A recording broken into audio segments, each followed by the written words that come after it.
Good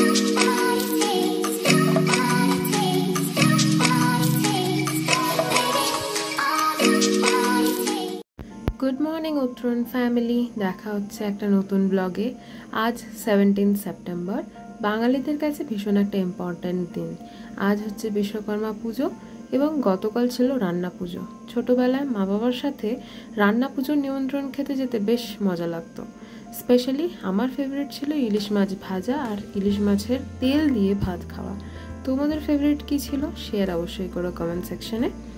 তো আজ আমাদের অফিসে হচ্ছে ওনাম সেলিব্রেশন। যদিও বা সানডে 15 সেপ্টেম্বর অ্যাকচুয়াল ওনাম হয়ে গেছে, কিন্তু তার সেলিব্রেশনটা একটু লেটেই করা হচ্ছে।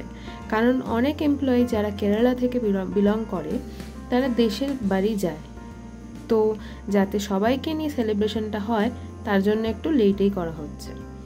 ওনাম হচ্ছে দক্ষিণ ভারতের কেরালা রাজ্যের মালয়ালি জাতির মাঝে পালিত ধান কাটার একটি বার্ষিক উৎসব। এটি একটি কৃষিভিত্তিক উৎসব। আজকে সব এমপ্লয়িরা ওনামের সেলিব্রেশনে মেয়েরা কেরালা শাড়ি এবং ছেলেরা শার্ট ও ভেস্টি অথবা মুন্ডু পরেছিল। ছোট করে লাঞ্চের আয়োজন করা হয়েছে, যাকে বলা হয় ওনাম সাধ্যা।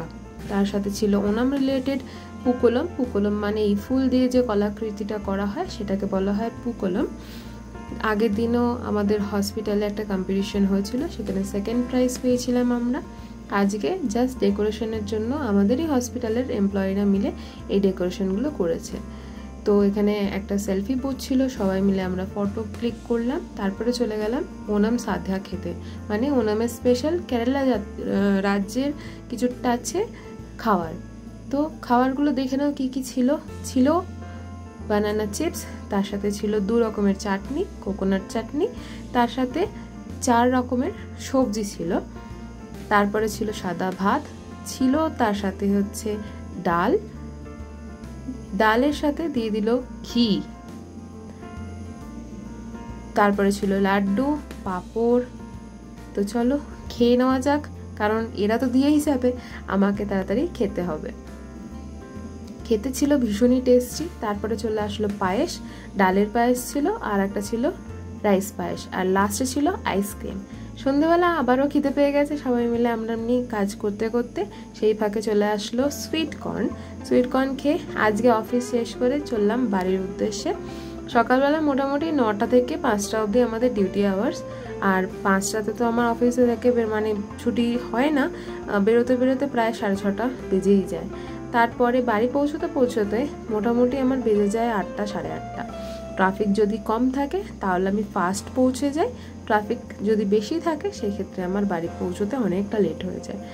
যদিও বা হসপিটাল থেকে মেট্রো স্টেশনে আমি অটোতেই চলে যাই, এইখানটাতে আমার অতটা ট্রাফিকে প্রবলেম হয় না। তো দেখতেই পাচ্ছ এখন আমি দাঁড়িয়ে আছি জয়নগর মেট্রো স্টেশনে। মেট্রো চলে এসেছে।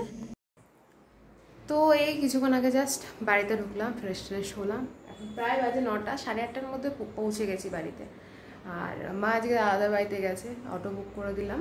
তো এখন রাত্রিরে আজকে ও নাইট শিফটে চলে গেছে, আমি আর বাবা বাড়িতে। এই যে বাবার আমি আজকে বাড়িতে আছি। তো অনেকটা রাত হয়ে গেছে, এবার ডিনারটা করে নেওয়া যাক। আর আজকে মা ডিনারের সমস্ত প্রিপারেশন করে দিয়ে গেছিলো, তরকারি থেকে শুরু করে রুটি সব করে দিয়ে গেছে। খেয়ে দিয়ে তারপর মা চলে গেছে।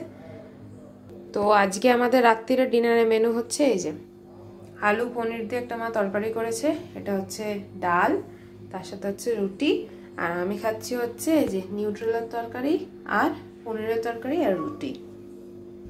রাতের ডিনারটা মোটামুটি 8টা থেকে 9টার মধ্যে করে নেওয়া উচিত, তাতে কি হয় ডাইজেস্টও হয় আর তারই সাথে আমাদের স্টমাকও খুব ভালো থাকে।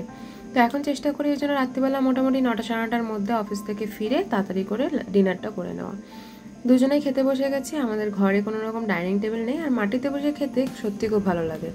তো চলো বন্ধুরা, ডিনার করা হয়ে গেছে, এবার শোয়ার পালা। কারণ সকাল সকাল উঠতে হবে, মোটামুটি 6টা ফটা এখন প্রত্যেক দিন উঠতেই হচ্ছে, আর তা নাহলে বেরোতে অনেকটা লেট হয়ে যায়। তো চলো, যদি আজকের এই ওনাম স্পেশাল ব্লগটা তোমাদের ভালো লেগে থাকে অবশ্যই লাইক করো, শেয়ার করো, আর কমেন্ট করে জানিও কেমন লাগছে। আর তোমরা কোথা থেকে ব্লগ দেখছো সেই জায়গাটার নামটা কমেন্ট সেকশনে অবশ্যই কমেন্ট করে জানাবে। আর তার সাথে তোমরা যদি কেউ ব্যাঙ্গালোর থেকে থাকো সেটাও জানিও। তো চলো আজকের এই ব্লগটা এখানে শেষ করছি, দেখা হবে আর একটা নতুন ব্লগে খুবই তাড়াতাড়ি। ততক্ষণের জন্য টাটা, বাবাই অ্যান্ড গুড নাইট।